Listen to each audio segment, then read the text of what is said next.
All right, welcome to the Volt Show. This is our first episode. I'm one of your hosts, David. I'm head of growth at Volt Equity. Yeah, I'm Tad, and I'm the CEO, CIO of Volt Equity. And on the Volt Show, we're going to be talking about our thoughts about some of these companies we've identified that we're very bullish on, that we see as disruptors to the industry, and share our thoughts on them from a strategic angle, from a business strategy angle, from an investment angle, from a technology analysis angle, all this type of stuff. Yeah, super excited. Today's episode is going to be about cybersecurity. Ted, I know you've been interested in cybersecurity. So can you tell me a little bit more about why are you interested in cybersecurity? Why is it important? Things like that. Yeah, I think that with the internet, the attacks have been getting more and more sophisticated. So, as an investment opportunity, I got really interested in cybersecurity because the world is not getting any safer, and the solutions have to be better and more AI driven to actually solve some of the most challenging cybersecurity problems we have today. So that's why I was really interested in like investing in cybersecurity companies. You said cybersecurity is getting more complex. Is it also getting more frequent? Like, are these cyber attacks, are they getting more frequent? I mean, I hear about it on the news, but is it actually increasing or is it kind of staying at a steady level? Do you know? Yeah. So I heard a report that in 2020 the cyber attacks have gone up 176%. Like So, from last year or? yeah, from I think from the year before. Oh, wow. So it's getting kind of crazy. Like with COVID, everyone was forced to go online and everyone was forced to use Zoom and everything else. And all these cloud services, suddenly people are realizing like, okay, how do I do my job but in a remote Yeah, yeah. space? But then they don't necessarily have the skills or the protocols to protect their computer. Yeah. So before, you're in the office, it was like a network and you're relatively like, protected by the IT team and things like that. But if everyone's just on their computers like trying to connect, and they might be more prone to different things like Yeah. clicking phishing emails and different things. It's just been a field day for a lot of people trying to take advantage of this massive like forced shift into the cloud for everybody. I see. So it's like a lot of companies that previously were not on the cloud are starting to move on to the cloud. Yeah, And they're starting to move on to the cloud. A lot of companies that if before they're dragging their feet in using like computers and different things, yeah, they just had to digitize a lot of their businesses, and they're forced to digitize a lot of their businesses. But that also means some of that growing pain of not knowing how to protect their services and their online businesses yeah, is now at the forefront. yeah, that makes sense. I hear a lot in the news about hacks and cyber attacks and cyber crime and things like that. But what can you give us a little bit of a picture? Like, what is that exactly? Basically, it's the internet and computers. Like there are no rules per se. It's basically you're just trying to find a vulnerability. You're just trying to find the weak point to get in, and and getting in is called a breach in the cybersecurity industry. So you're just trying to breach and get something of value that's digital. It might be company assets. It might be, you know, bad players might be trying to lock everything down and do ransomware and different things, or just hurting the other company. It might be a competitor just trying to hurt the other company, and there's all these bad players to protect against, and there's many different ways to hack. There's even ways that you don't actually get into their network or into their system, but it still hurts them. Mm-hmm. So it's not technically a hack, but I would still consider it under a cybersecurity an attack called a DDoS attack, which is a distributed denial of service attack, Mm-hmm. where you can actually kind of control millions of computers and have forced them all to go to the same site, and then that site is taken down. Overloaded. Yeah, it's overloaded, it cannot handle it, and just taken down. Yeah. So that's considered like somewhat of a hack. It's a hack in the sense that it's not behaving the way you would expect it to behave. Usually a website is only supposed to accept traffic from interested people. Yeah. But if it's from like random people Mm-hmm. that are forced to go to the website in the background because Yeah. of someone has infected like millions of computers, Yeah. then that's Yeah, I mean, sites are not designed to handle that by itself. Yeah, and that's bad for a site because, oftentimes if the site's down, they're losing hours of making money. Like on Amazon Prime, I guess this wasn't a DDoS attack, but there's so many people going to Amazon at Amazon Prime Day. Sometimes the site looks really all messed up. And Yeah, like I can't even like purchase anything. yeah, And so like businesses lose money when those kinds of attacks happen, right? yeah, yeah, exactly. So like every minute of downtime for an e-commerce site is could be like Yeah. millions of dollars for a site like Amazon. Yeah, it must be so stressful being on those engineering teams that are trying to like get the site back up when that happens. Yeah, yeah, for sure. If I'm a company now and or let's say 10 years ago, 5 years ago, and I'm scared of that. I want to protect against that.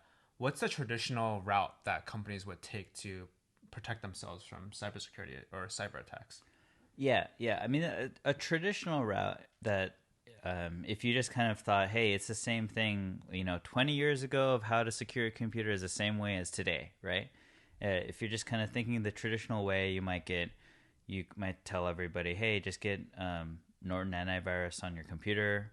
Like it doesn't For all the matter employees. for all the employees. It doesn't matter if it super like slows down your computer and you can't even get work done, or it won't let you install any programs that you need that are critical. And then basically you just have an IT team, and then they basically set a firewall. And what a firewall is you're saying unsolicited people cannot go into your network. So you set a firewall, but then there's like problems with that because all your employees are complaining because they're trying to access other programs and it won't let them access because the firewall is too strict. So they're just manually like doing all these exceptions, opening ports, like doing all this stuff. But, as your company grows and it's like 1,000 people, the chance of a human mistake is very, very high.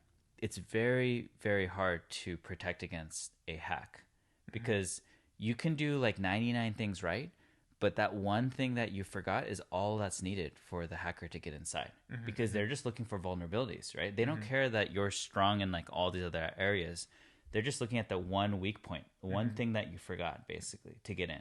Okay, but I mean, if every employee has like this antivirus software, what's the issue with that? Like, I have every computer has some antivirus software. Well, one potential issue here is that looks backwards. They can say, hey, of the known errors that are out there, or known viruses that are out there, we will protect against what is known.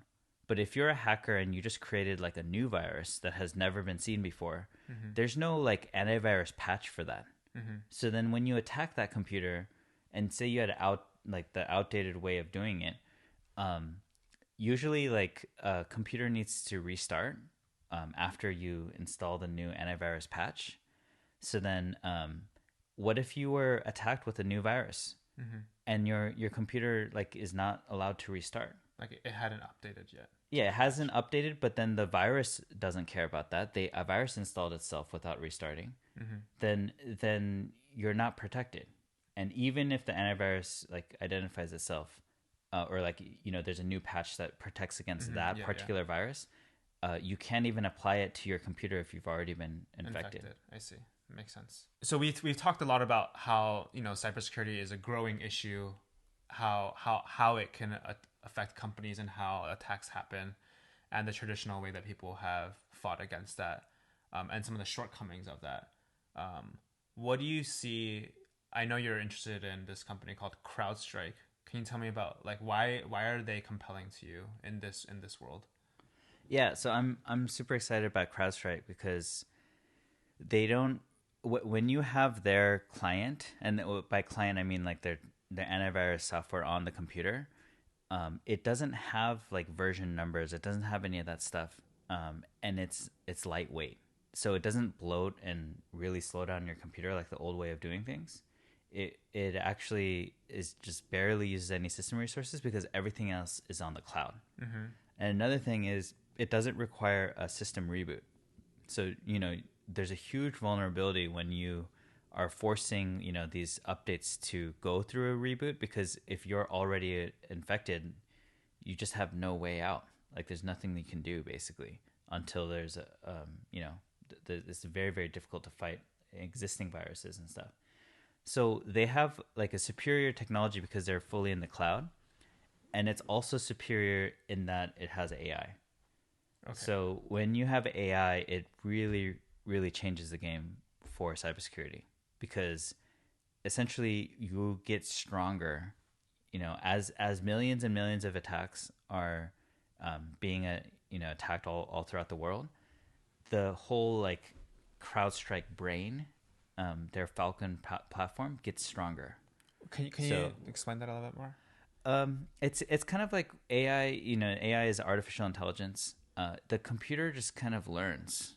So if it says, hey, out of these millions of attacks, like there are hundreds of thousands of attacks that attack through this exact way. Like they first install this thing, it's a phishing attack, then it attacks this particular folder within the Windows directory, and that one folder like has the vulnerability that can infect the rest of your computer. And then other hackers, they keep creating viruses that have the same pathway into your computer over and over and over. And CrowdStrike can see, like, okay, out of all these attacks, people are increasingly attacking this way. Then they can start sealing against that. So someone can slightly tweak the virus. It can be slightly different, but they still won't get in because they'll be blocked at that point, because the AI has learned from all these other examples, like, oh, okay, this is how it looks like. This is how a virus infection looks like. And it just gets smarter and smarter and better and better. And that's the difference between a human trying to do it and the AI trying to do it. Because if a human's trying to do it, they'll be like, oh, it was this folder that was the problem. But they won't know like the 1,000 other ways that a virus can infect a computer. And they're just experts in maybe like a tiny sliver of the ways, but they don't see everything. So it's very hard, no matter how good you are, to constantly protect against all these different things. But with AI, it just gets, the more you attack it, the stronger it gets, which is the right solution for protecting a computer. All right, that wraps it up for today on our first episode on cybersecurity. Feel free to leave a comment and subscribe for more content.